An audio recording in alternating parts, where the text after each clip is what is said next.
You have a loved one who just had some type of a surgery, and now they go from the hospital to a nursing home to get rehabilitation or care for the surgical site. What do you need to know?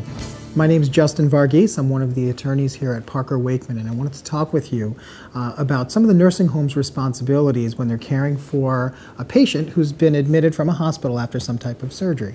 Now, oftentimes, patients are transferred from hospitals to nursing homes for physical therapy, rehabilitation after some type of a surgery. And one of the nursing home's responsibilities as part of that admission is to monitor and care for the wound that came as a result of the surgery at the surgical site. Far too often, what happens is the nursing staff or some of the physicians at the nursing home don't pay close enough attention to the actual surgical site itself.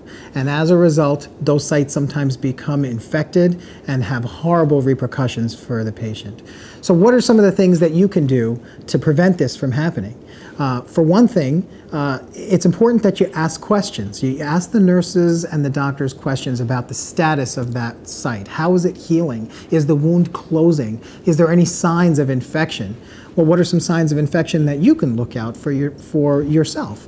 If you notice any changes in behavior in your loved one at the nursing home, certainly if you start to smell anything or you see any drainage coming from the wound, these are things that you should report to the nursing staff and to the physicians as soon as possible, and then follow up and make sure that the issue is being handled, and follow up in the days and weeks to come to make sure that the wound is in fact healing as a result of it. If you have a loved one at a nursing home who has some type of a surgical site or a wound that's been infected, or they're having some type of infection as a result of being in the nursing home, I want you to pick up the phone and give me a call. I handle cases like this all the time. I would very much like the opportunity to talk with you and see if there's anything we can do for you.